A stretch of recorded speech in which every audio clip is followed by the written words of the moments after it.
샬롬 찬양대 귀한 찬양 감사합니다. 저는 지난 주간 한 주간 동안 휴가를 교회에서 얻어서 가족들이 일본에 살고 있는 딸을 방문하고 돌아왔습니다. 애들 둘을 포함해서 식구가 여럿인데 일본말 할 줄 아는 사람이 그 가족 중에 달랑 딸아이 하나밖에 없었습니다. 근데 걔가 이제 하는 일을 계속 하면서 중간중간 우리들을 돌보았는데 얼마나 지내는 게 며칠 동안 힘이 들었는지, 말이 통하지 않는 게 얼마나 힘든 일인지 다시 실감할 수 있었습니다. 근데 어디 외국어만 그런 어려움이 있는 건 아니죠. 정치 지도자들 문제도 이제 얘기 나오는 걸 보면 다 소통의 문제다, 그런 얘기들이고요. 세대 간의 갈등이라고 하는 것도 사실을 알고 보면 소통의 문제라고 볼 수가 있습니다. 이런 경우는 참 이상하지요. 사용하는 말은 같은 말인데 그 말을 가지고 품고 있는 생각이나 원하는 뜻이 전혀 다른 얘기들이 돌고 있는 겁니다. 그래서 불통이 되는 게 문제지요. 언어라고 하는 게 소통의 도구인데 거꾸로 이 언어가 불통의 원인을 제공하고 있으니까 기가 막힐 일입니다. 불통이라고 하는 것이 왜 문제가 되는 거 아니? 불통은 분노와 소외를 낳게 됩니다. 불통은 담을 쌓는 일이기 때문에 그렇습니다. 그런데 이 불통이 어디에서 기인된 것인가 하는 것이죠.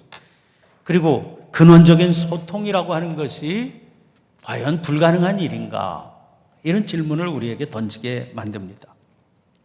자, 우리는 지금 창세기를 읽고 있는데 창세기는 1장부터 50장까지 아주 긴 책입니다. 그런데 크게 두 부분으로 나누어집니다. 1장부터 11장, 지금 우리가 읽고 있는 11장까지가 역사 이전의 시대고, 그리고 12장부터 50장까지가 역사 이후의 시대인데 족장들의 시대라 이렇게 부르고 있습니다. 그 역사 이전의 시대는 사실은 역사적 사실의 기록이라기보다는 무슨 인간의 그 믿음의 눈으로 인간을 바라보고 또 만물의 원리를 바라보는 그런 내용의 말씀이라 이렇게 생각을 하시면 됩니다. 무슨 시기의 구분이라고 그렇게 보기보다는 그렇게 보는 게 옳은 시선입니다. 그 역사 이전의 시대를 마지막으로 장식하는 것이 바로 오늘 우리가 읽은 바벨탑 사건입니다. 노아의 홍수 이후에 노아와 하나님이 언약을 맺으시지요. 이 노아와 하나님 사이에 맺으신 언약이야말로 올해 우리가 표어로 삼고 있는 다시 처음으로 돌아가는 그런 사건이라고 볼 수가 있습니다. 다시 처음으로라고 하는 건 그 시대의 그 모습으로 돌아가자, 그게 아니기 때문에 그렇습니다. 우리 교회가 교회 창립 110주년을 맞아서 다시 처음으로 이렇게 했을 때 그 초가집 지니고 있던 그 시절의 그 모습으로 돌아가자, 그래서 상투 틀고 예배드리자, 그 얘기는 아니잖아요. 그러니까 다시 처음에 지녔던 그 마음가짐과 믿음의 자세로 돌아가자, 그런 구호입니다. 그런데 이 노아와 하나님과 맺은 언약은 그 창세 이후에 죄가 들어와서 혼돈되어진 그런 모습을 싹 새롭게 정리하고 다시 원래 창조된 그 모습으로 돌아가겠다, 그렇게 살겠다 하고 하나님하고 맺은 언약이기 때문에 다시 처음으로의 언약이다, 이렇게 볼 수가 있습니다. 그런데 이제 1장부터 11장은 단순히 역사 이전이라고 하는 어떤 특정한 시기의 기록으로 볼 수 없다, 그렇게 말씀을 드렸죠. 하나님 앞에서 인간 존재에 관한 어떤 존재론적인 기록이다 하는 겁니다.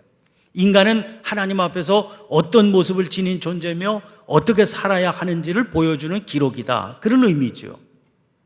그러니까 이 창세기 1장부터 11장까지에 등장하는 그 기록들은 어느 시대 어느 인간에게도 동일하게 적용이 되는 보편적인 진리라고 볼 수가 있습니다.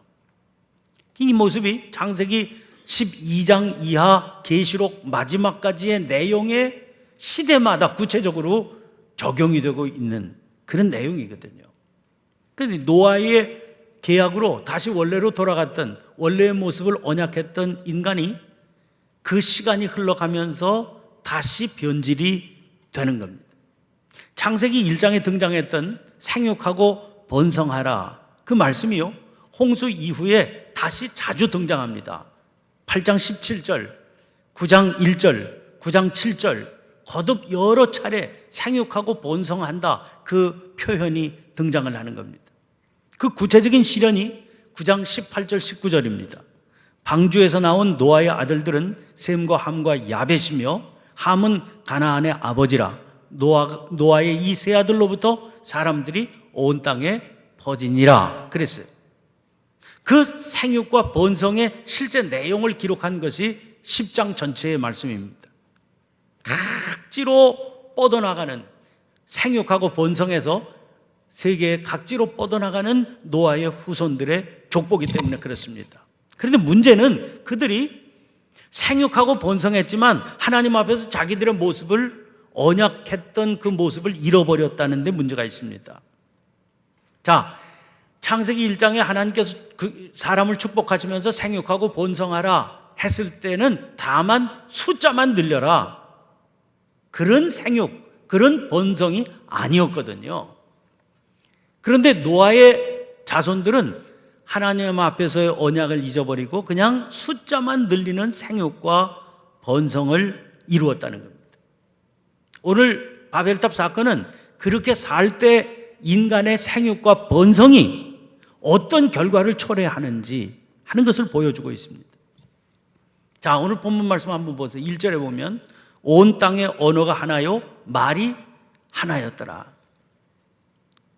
시작할 때의 정황을 분명히 밝히면서 이야기가 전개됩니다. 지금 언어 얘기를 하겠다, 그런 얘기를 하고 있는 거죠. 그때 그들이 시날 평지라고 하는 곳에 도착해서 그들이 결정을 내립니다. 우리가 3절 보면 벽돌을 만들어서 견고히 굽자. 이 벽돌이 지닌 상징적인 의미를 분명히 부각하기 위해서 이렇게 기록하고 있습니다. 이에 벽돌로 돌을 대신하며 역청으로 진흙을 대신하고 그랬죠. 벽돌은 돌을 대신하는, 역청은 진흙을 대신한 거라는 겁니다. 자, 이게 무슨 차이입니까?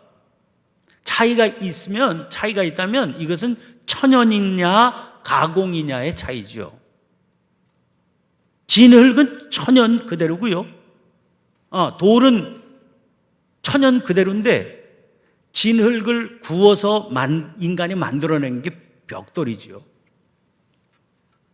또 진흙은 그냥 그 있는 것 그대로인데 역청은 개발을 해야 되는 겁니다. 신할 평지였다고 그랬잖아요. 그러니까 아마 평지라고 그랬을 때 풍부한 돌을 구하기는 어려운 상황이었을 겁니다. 그리고 석재, 이 돌로 된 재료를 구하기가 어려운 그런 상황인데 그 대신 진흙은 그들에게 얼마나 흔한 재료였겠습니까? 평지니까.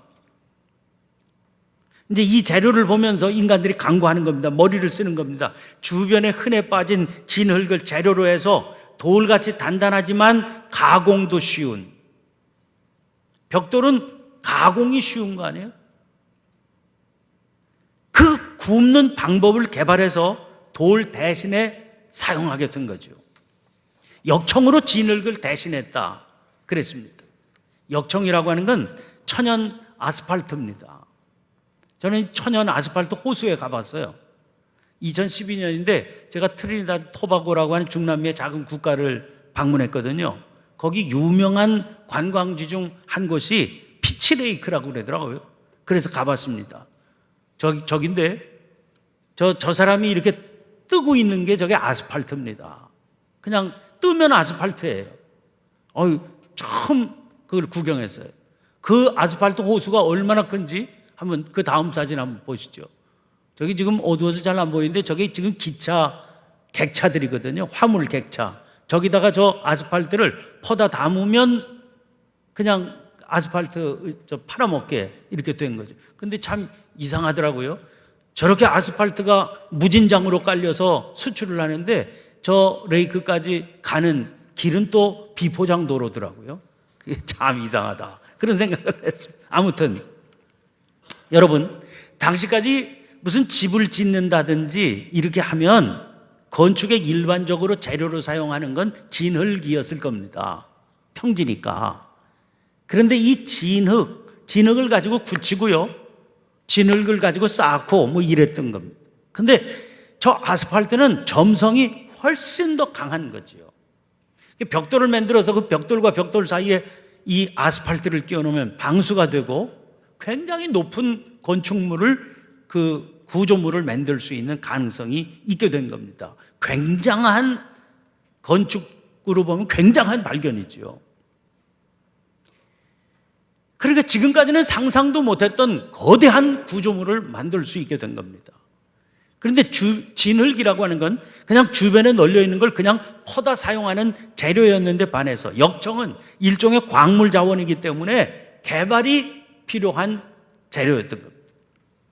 그러니까 벽돌이라든지 역청은 소위 인간의 지혜가 동원이 되어서 개발하거나 가공해야 될 재료들이었다.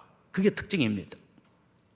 그러니까 여기서 등장하는 생육하고 번성한다고 하는 것은 단순히 생물학적인 숫자 이상의 그 의미를 지니고 있는 거죠. 소위 문명의 발달로 인해서 문화가 확장된다, 이제 그런 의미를 담고 있다고 볼 수가 있습니다. 그에 따라서 지금은 거대한 구조물이 하늘로 치솟아 올라가고요, 숨어있던 광물 자원을 개발하는 땅 속으로 그 시야의, 인간이 바라보는 시야의 지경이 확장되었다. 지금 그런 얘기를 지금 하고 있는 겁니다. 자, 문명의 시작과 함께 나타나게 되는 인간의 의지적인 상태가 또 등장을 합니다. 주변의 재료들을 개발할 수 있는 그 문명을 이용해서 이루고자 하는 목표가 어떤 거였습니까? 3절 만들어봐서 벽돌을 만들어 견고히 굽자 하고, 그래서 그게 이루어지게 되니까 이어서 4절에 보니까 성읍과 탑을 건설한다는 겁니다. 뭘 위해서요? 뭘 하기 위해서 성읍과 탑을 건설하는 겁니까?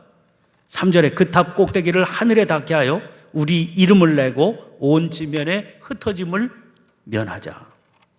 자, 처음에 아담과 하와가 뭐에 넘어졌었는지를 한번 다시 떠올려 볼 필요가 있습니다. 그 사람들을 걸려 넘어지게 한 게 어떤 겁니까? 3장 5절이죠. 너희가 그것을 먹는 날에는 너희 눈이 밝아져 하나님과 같이 되리라. 선악과에 걸려 넘어졌는데 동산 중앙에 있었죠. 오며 가며 보던 겁니다. 늘 아무렇지도 않았어요. 그런데 어느 날 이 선악과가 새롭게 다가옵니다. 왜? 그것을 먹는 날에는 너희가 눈이 밝아져서 너희가 하나님처럼 될 거다. 이 말 한마디에 동산 중앙에 있던 선악과, 늘 보고 지나다니던 그 선악과가 다르게 마음에 다가오게 된 겁니다. 하나님과 같이 되겠다는 거예요. 시간이 흘렀어도 이 마음을 버리지 못한 겁니다. 다시 처음으로 돌아가려고 했지만 이 마음의 뿌리는 그대로 있는 겁니다. 그동안에는 그런 게 없었는데 번성이 주어지니까 다시 그 마음을 구체화시키려고 의지가 작용을 하게 됩니다. 그 결과로 나타난 게 언어의 혼잡이라는 거예요. 그런데 오늘 본문 말씀을 보면 그 언어의 혼잡이 마치 하나님께서 내리신 처벌처럼 표현되어 있습니다. 근데 속지 말아야 됩니다. 구약에 등장하는 이런 표현들은요, 인간이 저지른 행위의 오류를 표현하는 문학적인 서술입니다. 그러니까 그게 하나님께서 내리신 처벌이 아니고 인간이 자기가 잘못해서 저지르고 자기가 빠진 그런 웅덩이를 말하는 겁니다. 그러니까 실제로는 이게 무슨 말입니까? 그 탑을 그렇게 높이 쌓은 결과, 그 결과의 현상이 언어의 혼잡으로 나타났다. 그런 의미입니다. 여러분, 이건 그럴 수밖에 없게 되어 있어요. 왜 그럴 수밖에 없는지 아십니까? 창세기 1장 1절을 보면 태초에 하나님이 천지를 창조하시니라, 그렇게 말씀했어요. 여러분들에게 말씀을 전할 때 제가 이 창세기 1장 1절의 말씀이 얼마나 중요한 말씀인지 여러 차례 말씀을 드렸습니다. 이 말씀은요, 앞으로도 계속 강조해야 될 필요가 있는 말씀이에요. 100번, 1000번 강조해도 부족한 아주 중요한 말씀입니다. 그래서 성경 첫 문장이 된 겁니다. 여러 차례 말씀드렸죠. 이건 선언의 형태로 되어 있거든요. 안 받아들여도 그만입니다. 안 받아들이면 그건 자유니까 하나님이 태초에 천지를 창조하셨다. 아멘. 받아들일 수도 있고요. 그건 난 못 믿겠다. 안 받아들일 수도 있는 겁니다. 문제는 1장 1절에 이 말씀을 받아들인 사람들에게만 창세기 1장 2절부터 요한계시록 끝장 끝절까지의 성경이 의미가 있는 겁니다. 선언이기 때문에. 나는 이거 못 믿겠어. 그 사람은요, 그 다음에 성경에 아무리 좋은 말씀이 써 있어도 적어도 그 사람하고는 관계가 없는 말씀이 되는 거예요. 아멘 하고 받아들인 사람을 우리는 믿음의 사람이라, 하나님의 백성이라 그렇게 부르게 되는 겁니다. 그러니까 얼마나 중요한 말씀입니까? 모든 것의 원형이 이 창세기 1장 1절에서부터 비롯되는 겁니다. 다시 처음으로 라고 하는 구원은 이 사실, 이 모습으로 돌아가자 하는 겁니다. 그 자기가 저절로 생긴 줄 알고 자기 힘으로 살아가는 줄 알고 생각했던 우리들의 마음과 생각과 삶이 다시 이 말씀으로 돌아가자 하는 거죠. 인간을 하나님이 창조하셨다는 게 왜 그렇게 중요한 겁니까? 그 중요성 중 하나가 인간의 존재와 의미와 목적은 그를 하나님께서 만드셨기 때문에 하나님께서 결정하신다 하는 의미가 거기에 담겨 있기 때문에 그래요. 자기가 왜 사는지를 자기가 결정하는 게 아니라 그를 지으신 하나님이 결정하는 겁니다. 그 목적 때문에 나는 태어났구나 하는 거죠. 요새는 학생들이 그런 거 안 배우는지 안 배운다고 얘기 들었어요. 저희 어릴 때는 국민교육헌장 이걸 큰 외화됐습니다. 못 되면 집에 못 가요. 그 우리가 왜 태어났냐 거기다 그렇게 적어놓은 그 얘기를 하고 있는 거예요. 근데 지금 창세기 1장 1절은요 우리는 도대체 왜 태어났느냐 하는 걸 담고 있다는 거예요. 하나님이 그걸 가르쳐 주신다는 겁니다. 우리는 왜 세 끼 밥을 먹는지, 왜 우리는 나이 들면 짝을 만나 결혼하고 자식을 낳고 직장 생활을 하고 그리고 일상을 꾸려가고 있는지, 무엇을 위해서 그것을 하는지를 이 말씀이 담고 있다는 겁니다. 그걸 뭐라고 그랬습니까? 1장 26절에 그들로 바다의 물고기와 하늘의 새와 가축과 온 땅과 땅에 기는 모든 것을 다스리게 하자 그랬죠. 그걸 다른 말로 얘기하자면 섬기게 하자 그런 의미였다. 제가 설명드린 바 있습니다. 어떤 패밀리 레스토랑을 가니까 그 주문을 받는 그 직원이 무릎을 꿇고 앉아서 주문을 받더라고요.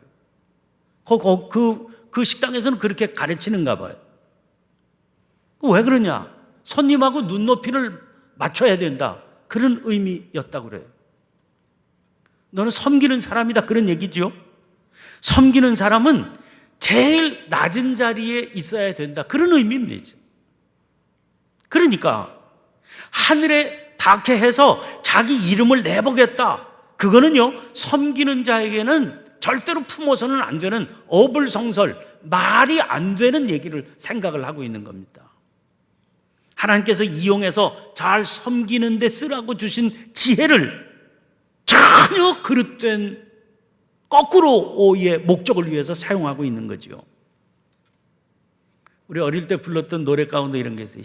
시냇물 흘러서 개울이 되고, 개울이 흘러서 강이 되고, 시냇물은 흘러서 큰 강물이 되고요, 큰 강물은 흘러서 바다에 들어갑니다. 이것은 물의 원리예요.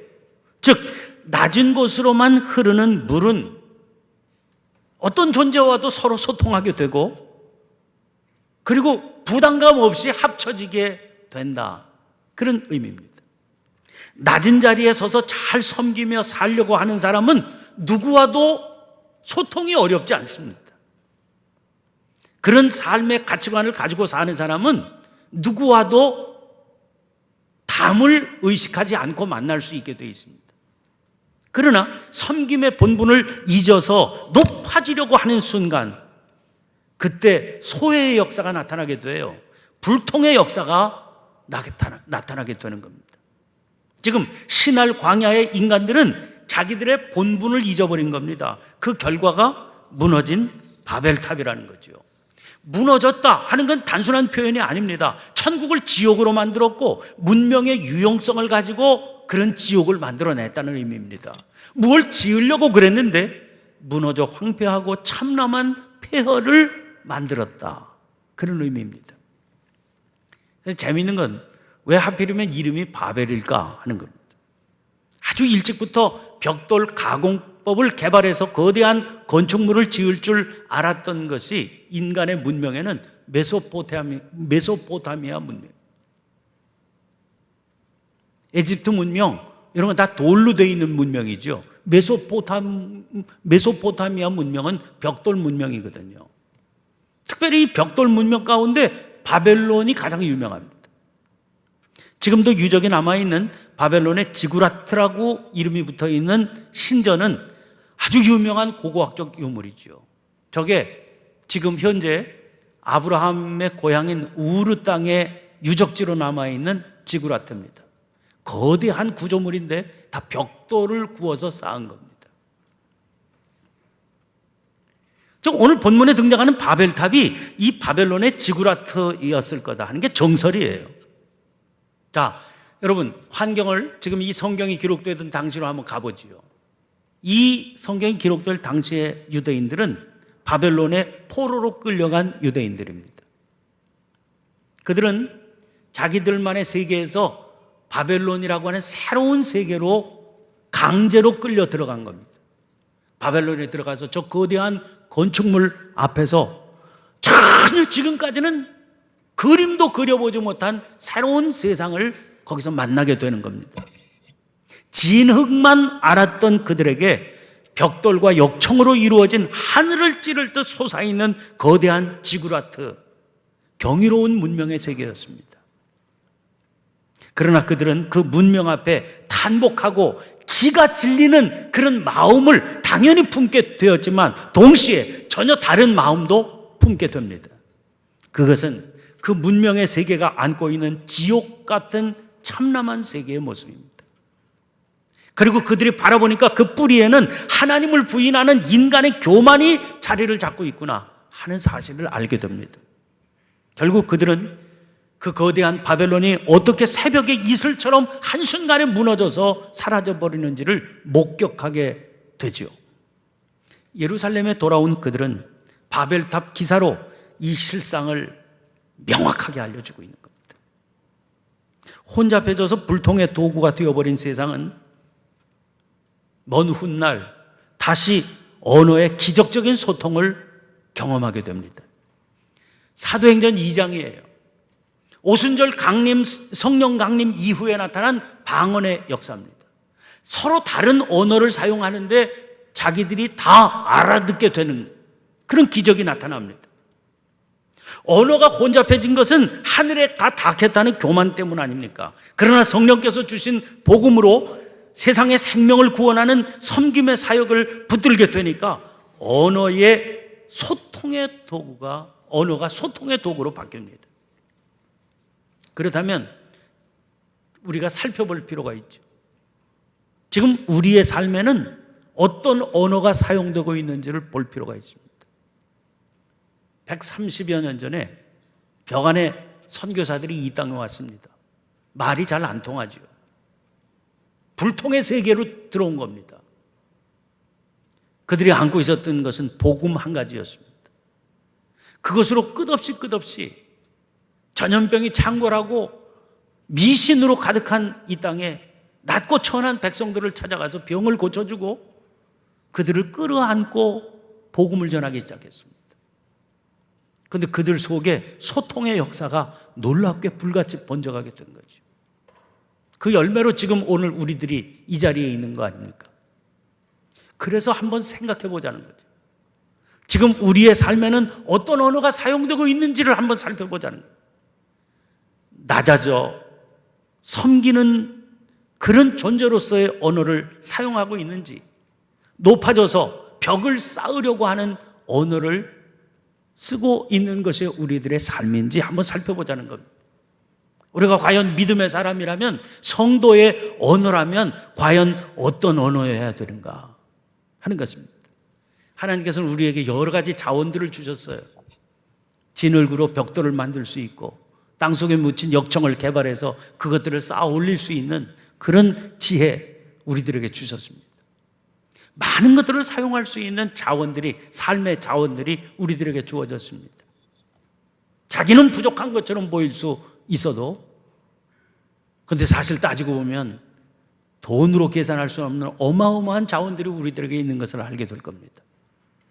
그렇게 하나님께서 주신 그 자원들을 도대체 어떤 삶의 목적을 위해서 사용할 것인가 한번 살펴봐야 됩니다.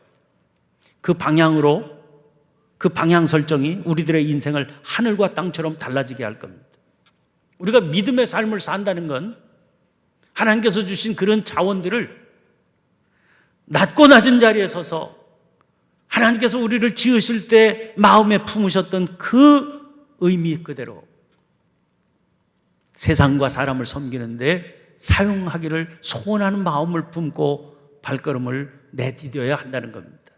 그렇게 될 때 우리들의 삶은 수축이 되고 소통의 도구가 되지만, 그런데 거꾸로 바벨탑을 쌓았던 신할 평지의 그 인간들 마음처럼 돼버리면 그것이 결국 우리들을 이 세상 가운데서 불통의 벽 속에 잡아 가두게 되고, 하나님께서 주신 천국의 기쁨을 누리는 삶 대신 지옥의 고통을 안게 되는 그런 삶을 초래하게 될 겁니다.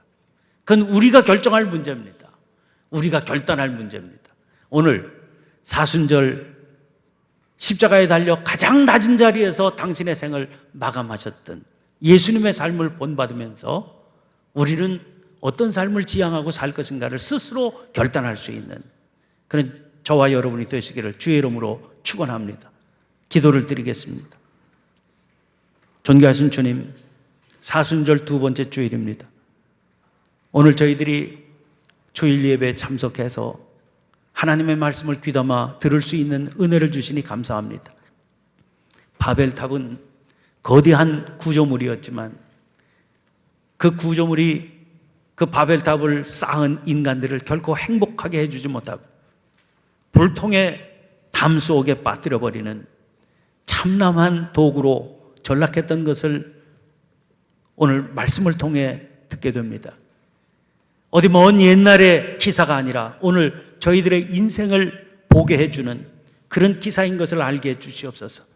다시 한번 저희들의 삶을 되돌아보며 무엇을 지향하며 살아갈 것인가를 믿음의 가치관으로 새롭게 결단하는 은혜와 축복이 있게 하여 주시옵소서. 아버지 하나님, 무너지는 삶을 살지 않고 거룩하게 아름답게 향기롭게 쌓아가는 삶을 살아갈 수 있는 주의 백성으로 서게 하여 주옵소서. 예수님의 이름으로 기도하옵나이다. 아멘.